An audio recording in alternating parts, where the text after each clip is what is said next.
Hey guys, welcome back. What we're going to talk about today, and I've noticed in looking back at some of my videos and stuff, people have asked, they've requested that I send them my diagrams or talk a little bit more about diagramming or teach diagramming. Well, I'm not going to send out my diagrams. The reason for that is because if I do it for you, then how do you learn to do it? And I do that, same thing with my students at school. If I have to do it for you, you've gained nothing.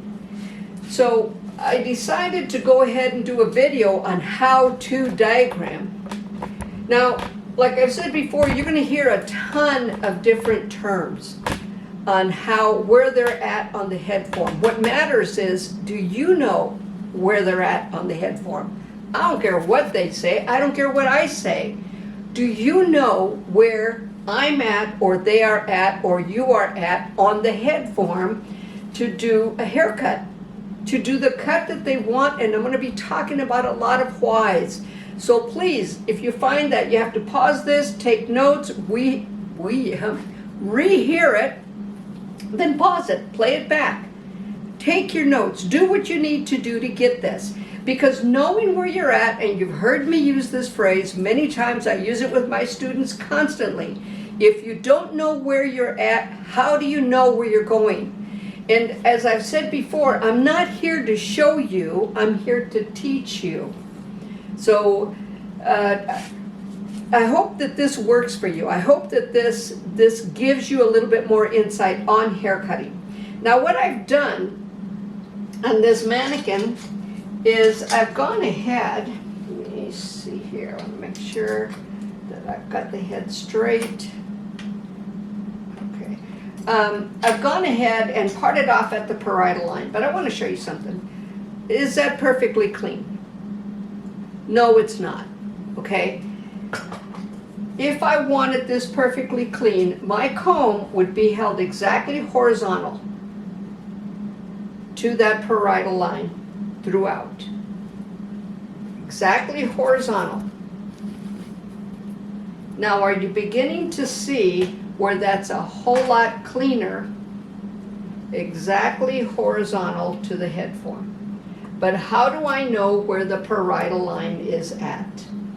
How can I make sure that I am exactly at the parietal line? Is this line going to make a difference? It's only going to make a difference on a precision haircut, where every single hair, what's that haircut is that? That's the uniform layer. Has to be the exact same length. Many times you're going to get haircuts that they just want layering up on top. The parietal line, or that curve of the head, somebody's going to call it the crest. Somebody's going to call it what? The curve of the head. The only thing is, where does it start? Where does it end? So first of all, let's talk about how we find the parietal line. I have another comb here somewhere. I just had it 2 minutes ago. Oh, here it is. Okay. It's just a bright blue comb. I went ahead and got a bright blue one. So what I want you to see is when I take this bright blue comb and this other blue comb, and I place that on the side of the head, and I place this one on top of the head. All right, so let me place it. Now I want to make sure that you can see it. Let me get in front of this so you can see it. Make sure this is positioned just right so you can see it. So I've got this comb on top, this comb on the bottom. This area dictates the parietal line. That point right there dictates the parietal line. The parietal line is that center of the curve or the crest. The parietal line, and I've shown you this before, if you take it from the center part of the forehead, do you see where that line starts? All right, some of us have a little God, I can't talk today, a widow's peak, and some of us may not, but still yet that center part is the focal point. In other words, the area where you're going to find the parietal line. How do you find the lower ridge to that? Because a curve has a beginning and an end. That doesn't change. A crest has a beginning and an end. So the beginning to your to your upper, and it's called the upper and lower ridge, to the parietal line, or the upper and lower area of the crest or the curve, where the comb leaves the head, right there. That's the lower ridge. It's important to know where that's at when you're doing a fade, for instance. Do you notice? Look at the fades that come up. That's where it stops. That's before the head starts curving around. That's why it fades. There's your why. Okay, on top, it's the same thing. You're going to take it from the parietal line. I hope you can see this. I'm going to move that over. From the parietal line where the comb leaves the head, that's the upper ridge. So then we have an exact point for the upper ridge and the lower ridge, all the way around the head. If I take it to the back, it's the same thing. See where the comb, see where the comb leaves the head. That's the lower ridge. See where the comb, now I've got clippies up there, leaves the head. Off the parietal line, that's the upper ridge. Okay, this is what's interesting. That very center part up on top of the head, that's the apex. Everybody knows that, that's in the hair business. It's the highest part of the head, is the apex. It's shaped like a goose egg.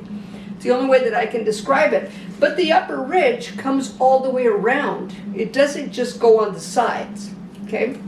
The frontal fringe is involved in this because this would be, your forehead would be your lower ridge. Well, you're not going to, I hope people don't have hair all the way down here, but it is not uncommon. I've heard about it. But the upper ridge is here. What we deal with, if you go know exactly where the apex is, and you create a pie shape to the parietal line, a pie shape to the parietal line, that's the frontal fringe.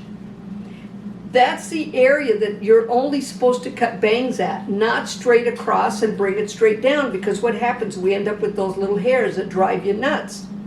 If you pie shape it, or triangular shape it, the frontal fringe, then your bangs lay a whole lot better. How high you want to take it, it's only going to go up to the beginning of the apex here, or lower. But still yet, it is a triangle. Not straight across, not a rectangular line. Okay, let's talk about another area, and I'm going to draw it out for you here in just a minute. But I want you to know where you're at so that you know where you're going. By the way, order my book. It's out there. Trust your PhD stylist. We are all professional hair designers. We're PhDs.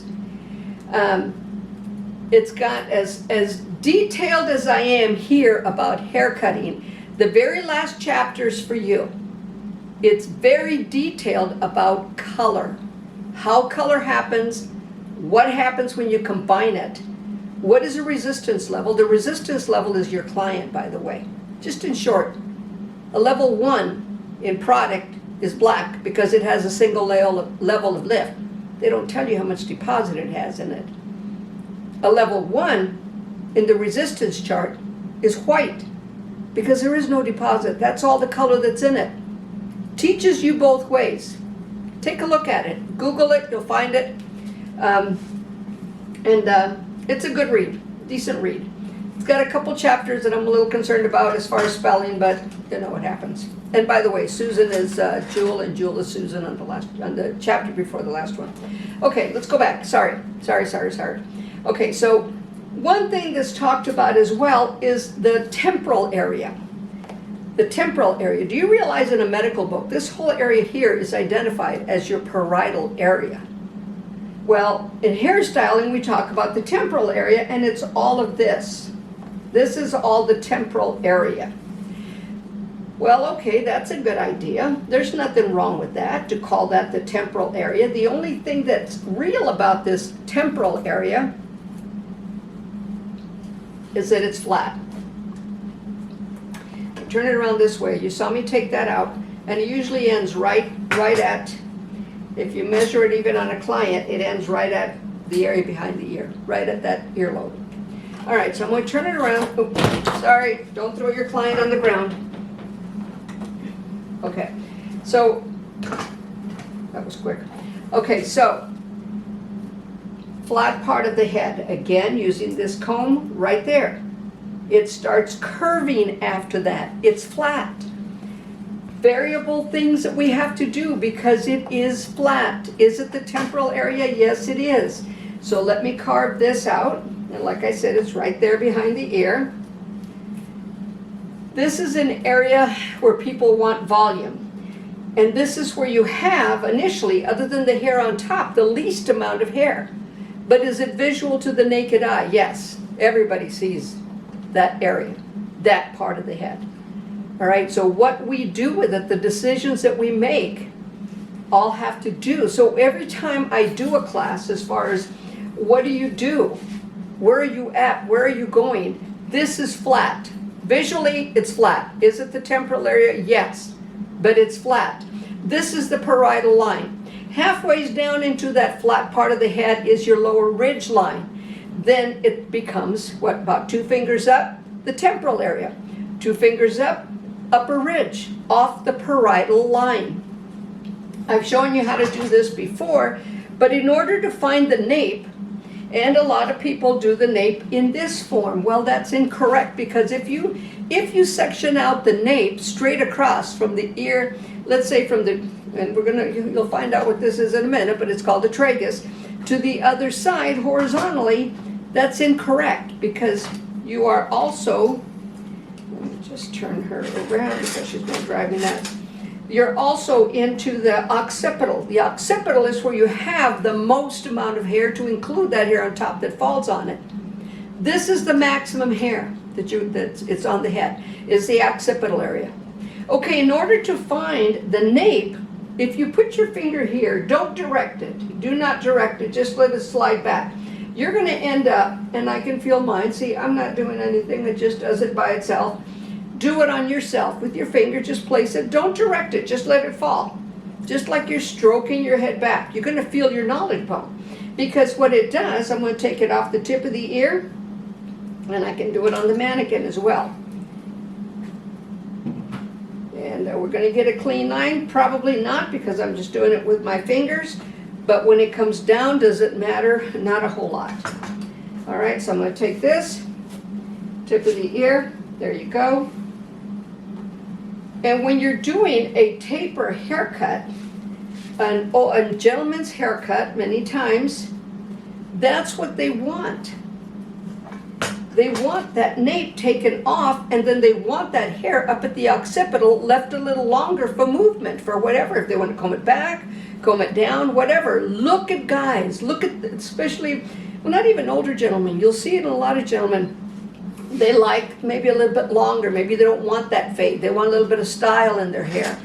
And if you look at a fade many times will stop right at the nape line. So knowing where that's at, see, this is the occipital. So we've covered the major parts of the head form. Now we're going to cover, and I'm going to do it on paper, the detailed parts of the head form. That looks a little sloppy. So these are kind of coming up, doing what they're supposed to do. So what I'm going to do is I'm just going to take this flat part up so that it's out of the way. But when I'm teaching this to students, we call this the happy face. For some reason, they seem to get it a little better. When I say section it off at the nape line, I show them how to do that, show them how to do it on the mannequin. Once I say, well, just do the happy face, they get it perfect every time. Okay, go figure. So it's just a smile. Okay, so then that also tells them, don't go horizontally across. We're not mad, we're happy. All right? So those are the major parts of sectioning, the big parts. Now let's go into some of the detailed parts. And what you're going to need when you're cutting, do this for yourself until you get a visual on it. Until you can truly see it. This is the point of origin. This is called a protractor. Okay? There's a variety of haircuts, and you're going to hear them when you listen to other educators or other artists that are doing haircuts. They're going to talk about the 45 degree, the 90 degree. They're going to talk about the 0, the 180. Very seldom are you going to hear about the 135. Okay? So it's 0, 45, 90, 135, and 180. So it's separated into increments of 45.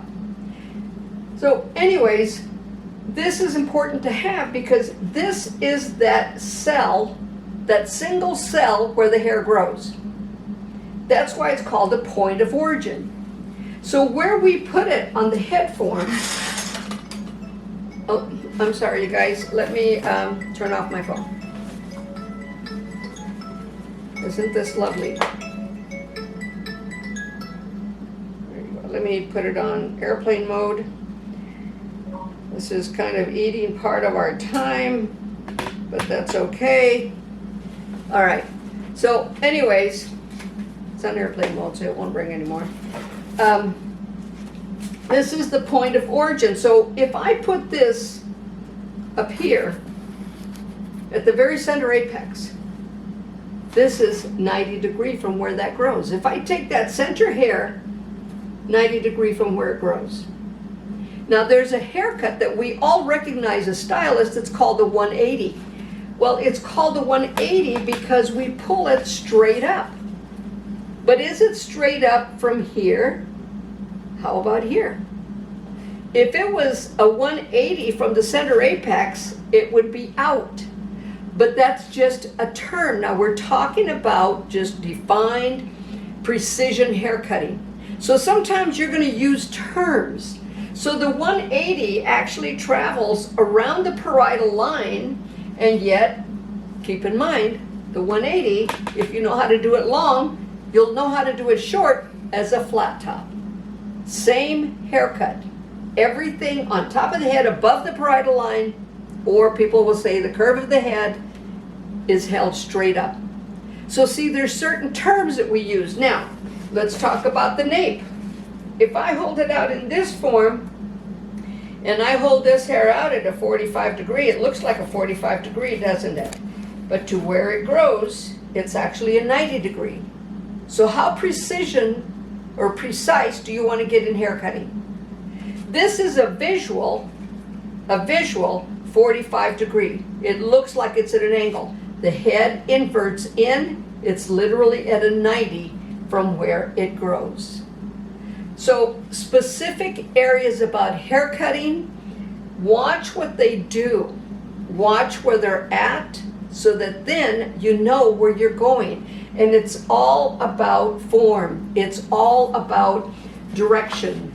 It's all about, there's three things that are important about a haircut. The first thing that's very important is sectioning. How do you section it? The next thing that's very important, how do you elevate it? Remember, we just talked about that. But the most important one is how do you cut it? Do you cut it in this form or do you cut it in this form? Do you cut it with your fingers angled? Do you cut it with your fingers straight down? What's going to happen?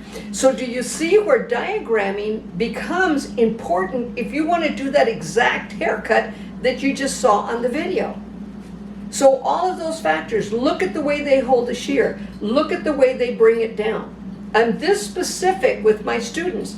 Like I've shared with you before, once my students get into a razor, doing a razor cut, and understanding all these terms, specific, detail, look at what you're doing, watch where you're going, look at the shear. I mean, you know, you guys know the primary, secondary, and extended portion of holding your shear. You should know that because that's important. But then the angle of the cut, because that's what takes it off. So when we're learning diagramming, it has to do with all of this. So do you see, I can send you a picture, but do you see the book I would have to write to give you all the little details? So that's one of the reasons I chose to do this video, to totally take you. This is an educational class. This is school. All right, this is cosmetology school right now. Our textbooks have a way of teaching it, and there's a multitude of textbooks out there. Artists have a way of teaching it, but what do you know? What you know is what makes the haircut correct. The angle, okay, let's just use this as an example. Let's say I hold it in this form, okay? What happens with the hair? The hair at the nape, the hair into at the lower nape, and right here at the nape line into the occipital. What happens to that hair? What if I hold it in this form? Which hair is shorter? Which hair is longer? Is it all going to be the same length? What if I hold it in this form? So do you see the way that you hold it? But the biggest thing is your fingers are directing the cut, aren't they? So how you hold it many times, it's going to determine that particular haircut. Is it wrong? Most haircuts are not. It just depends that the client leaves happy, that you've done something that somebody else doesn't really know how to do. Now remember, the flat part of the head, oops, I don't want that to fall. The flat part of the head, you have the least amount of hair. Occipital, you have the most. You have quite a bit of hair on top, but then again, it depends on how they recede back, all of that. If they're losing hair at the crown, those become factors. All right? So once you bring the hair down, yes, that increases the number of hairs. So what do you do when you want volume? Go back to the 180 haircut. I talk a lot about that. What do you do when you want movement? Just depends on how it's cut. So teaching you how to diagram is more than just, like I said, there's no reason for me, it would be crazy for me to send you diagrams because it would take too many instruction notes. So know where you're at to know where you're going. So let's learn how to diagram real quick. Let's figure it out. So do you know how to do a question mark? Yeah, there's a question mark right there. See, that's a question mark, right? But if we take that question mark, do you know how to do a number 1? That's the number 1, right? And just underneath the number 1, you know how to do a number 2. There's your hairline, or we call that the perimeter line. Keep that in mind. Make a note of that. Now remember, you're learning how to diagram. I'm not going to write them down for you. I've got another video where I wrote them all down for you. This one, you write it down because you're going to learn how to diagram from this. So this is called the perimeter line, the hairline. In other words, the fence. That's the perimeter. All right? Just in this area here, what does that look like? That's your ear. That little nodule on your ear, this nodule, that little round spot, kind of hard spot on your ear, is called the tragus. The tragus is a point of measure. So is the roundness of the ear, so is the top of the ear. When you're doing a short haircut, especially if you're doing men's haircuts and you're trying to do the sideburns just right, that ear is your point of measure. Don't look at the sideburn, look at the ear. Where did you take it off at the ear? Look at people's ears. Look at the mannequin's ears. See all those lines? There's several different areas that can be used as a point of measure. Even the earlobe can be used as a point of measure. So don't just cut off that sideburn. Don't just cut off that side and then go back to the other side and you're looking in the mirror wondering, okay, are they even? Are they even? You get a pretty good idea they're even if you go by that point of measure, unless they've got really weird ears. I know people say, well, one side of the face is lower than the other. It's not that noticeable, believe me. Okay, so the next line that we're going to create is the parietal line. That's right there. So on your diagram, draw out the parietal line. And then, of course, you've seen the flat part of the head. You see how that goes right to the area behind the ear. It's flat. Put your comb on it, it's flat. Where it starts curving around the head, that curve towards the back to the occipital, stop. That flat area doesn't go any farther than that. All right, then we've got the nape. So the nape is right there. I'm not going to write them down for you. You write them down. That's how you learn. If I do it, you don't get it. Take the time, write it down. That's the nape. Remember, put your hand on there, it goes down. That's the little happy face. All right, within the nape, however, we do have an area called behind the ear. The area behind the ear is extremely important. And on mannequins, cameraman, could you hand me that male mannequin over there? Can you reach over and get it? Just pull him by the hair if you have to. Oh, there you go. Okay, this is a short-haired mannequin here who we did a fade on him. Okay, this area here, look at fades. Look at people with short hair. Pick up, go to your family members. We have 5 minutes? Okay. Go to your family members. Pick that up. This area here, the reason that it's important, yeah, we call it behind the ear. It's within the nape. It is behind the ear. Cowlicks. You're going to find them going in or you're going to find them going out. So cowlicks become extremely important. Now what we're probably going to do in just a few minutes, you won't be able to tell, but we're going to cut off and I'll be adding this on. So this is a little bit longer class. I usually don't like doing videos over 30 minutes because 20 minutes is the attention span, but you're going to be hopefully pausing and taking notes. So the area behind the ear is important to know, especially on a real short haircut or if you're doing a zero close, because if it's growing up on one side and down on the other, this is going to pop up. So certain things that you need to do in this area behind the ear to make it stay level. She'll leave level. She does it at home. And why is this? This looks a little shorter. It looks shorter. Doesn't mean it is shorter. But that hair does pop it up and there's things you can do to correct that. Okay, so be very aware of that area behind the ear. I'm going to put that over there. Okay, our next area is, of course, the occipital. So the occipital, and you can see the massive amount of hair that you have, more than what you have on top. So that entire area. Now the area above the upper ridge and the lower ridge, which we've talked about, again, and this travels all around the head, is called the apex. This is the upper ridge. Once you section out your parietal line, you have the upper ridge. You have the lower ridge. And remember, it's all around the head, not just here. It's all around the head. Travels around. It's that curve of the head. But it's got a center line, which is the parietal line. Pair of eyes right there, okay? So there you have your apex. Then we have our frontal fringe or bang. Now let's go up to the front. I'm going to move this over a bit, so hopefully the cameraman won't have to do too much. Okay, so there's, whoops, nope, you can't fall over. Okay, there we have our parietal line. We have the apex. We have the upper ridge.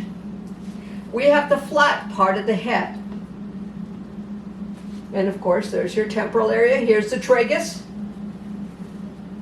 Upper ridge, lower ridge. Upper ridge, lower ridge. It's not different. When you look at the back of the head, there it is. There's your parietal line. There's the apex. Here's the nape. Here's the area behind the ear on both sides. Then you have your occipital, flat part of the head. Tragus on the other side. It doesn't change. Upper ridge, lower ridge. Travels all the way around on both sides. The hairline is called the perimeter line. Now I have heard other companies, other books and stuff call the ends of the hair the perimeter. And the perimeter, 1 minute? Do I have 1 minute? Okay, so we'll stop anytime and just restart. Okay, so he's just gonna stop it for a second and then I'm gonna come right back. Okay. Okay, so, all right, students. So, if you know that your hairline is your perimeter, that's your fence line. Anything inside that is the interior, inside that fence. So, what happens when hair is directed in one direction or another, in other words, let's say the hair up here. Let's say that's directed back to blend with the occipital. All right, look at that. Is that going to be longer? Longer on top. If it's directed forward to blend with the perimeter line, do you see where it's going to be shorter? When hair travels, it's going to be longer. However, at the perimeter line, that's where you get your variable. So knowing about diagramming and bringing it forward, if we bring it straight forward, it's going to be shorter. If we bring it up, again, depending on where we're at on the head form, if everything goes up, where's it longer? This is where your own diagramming becomes essential. That's why I want you to diagram instead of me sending them to you, because would you be able to read this without a multitude of notes? No, you wouldn't. Now here's the other factor. Remember I told you about the protractor? What angle are we holding this at? 135 degree if I put it there. But what do we call that? A 45 degree going up. All that means is diagonal. That's it. But you do have a cutting point, which would be the cutting point here. Again, look at the angle of the cut. So looking at the fingers and how they're holding the shear, what direction they're doing, will allow you to learn to create that exact same haircut. But if you don't know where you're at, if you don't know the elevation, if you don't know the sectioning, then you're going to be lost. And then you're going to wonder, why didn't this work? Now, cutting straight hair, cutting curly hair is totally different. Now, one thing I want to add today, I'm going to review this real quick. How do we do a diagram? Question mark. A number 1, a number 2. Right here at the ear, once you put the ear in, that little nodule is a tragus. Hairline is called the perimeter line. Hair inside the head is called the interior. Apex, upper ridge, lower ridge, parietal line, frontal, fringe, or bang. That's that right there. Frontal, fringe, or bang. And then you've got your nape, the area behind the ear, the occipital. All of those areas become extreme. Parietal line, that's the separation. That's the center of that crest, the center of the curve of the head. How do you find it? You place your comb, and then that point right there becomes the parietal line, or you can just see it on your head. Look, put your hand right there. Put your hand on top of your head. Where does it turn? The fingers go this way, the palm goes that way. If I do it in this form, my hands are traveling around my head. But put it on the flat part of your head. That tells you where your parietal line is at, where that bends. Then you've got your upper ridge and your lower ridge. So knowing all these little factors, a nape, how do you find that? You place your finger here, just write it back. It goes back. Does it for you. So these are all factors. Now how about when we take it and we hold it straight down? What is that? Again, point of origin, that's a 0. It would be a 0 with all of it, unless we're here. So how precise do you want to be with a cut? Some of it you can just see, some of it you can just know. Now the other factor is when we do a haircut and we bring it all to the center, this travels to that center point, are we doing a 0? No, we're doing an A line. Because when hair travels, it does what? Gets longer, unless you're working forward into the perimeter or hairline. So this is all about diagramming. This is all about looking at it to see what you're doing. There is one thing that I want to add, however. Now this is pretty much like a wall clipper, but it is Oster. And that's just my favorite. We have a wall at the school. They get hot. Of course, they don't buy the most expensive ones there either. But the one thing about the blade with your clipper, if you have a wall clipper, you've got a flat part and then it's got a little bit of a curve. Now this is what I want you to see. When it's coming up flat, the clipper is coming up flat. Do you see how it would automatically, if you come straight up with it, this hair at the perimeter line is going to be slightly longer than the hair at the lower ridge. If you go straight up, don't bring it around the head, you go straight up. Now that's what I love about my Oster and I use this one pretty much 100% of the time. The reason I like this, my other Oster still gets a little warm. It's a little bit more expensive Oster, so it's a little more controlled. But I love these because they're motor driven. And I'm not advertising for Oster, believe me. It's just something, it's a preference of mine. I get nothing for this. But what I like about it, when my blade does get hot, my other blades, you just take it off. I hope that's clean. You take it off, and then you can just replace it with another blade. Instead of buying, you know, I see many other people that cut hair that have got several clippers in front of them because they get hot. So much easier, just take that off, put the other one on, you're ready to keep moving. This cuts through everything. This will cut through straw. I mean, unbelievable. I love my Oster clippers. It's just something that once I started using them, is it a little bigger? Yeah, it is. But you'll learn to do it. But what I want you to see about it, again, the Oster clipper, one thing about the clipper in cutting, this area here identifies how much is being cut off. So how much length do they want? This is a 3.5. Of course, you know, with your wall clipper, we just move it up and down, and it goes to a 1 or goes to a 0. You don't have many options unless you put a guard on there. I love just changing my blade, and I just keep moving, and I don't have to worry too much. So in using a clipper, of course, when you're coming straight up, and you can see it, if you're coming straight up, where's it going to be longer? All right? If I move in, it's not going to be. It's going to be shorter.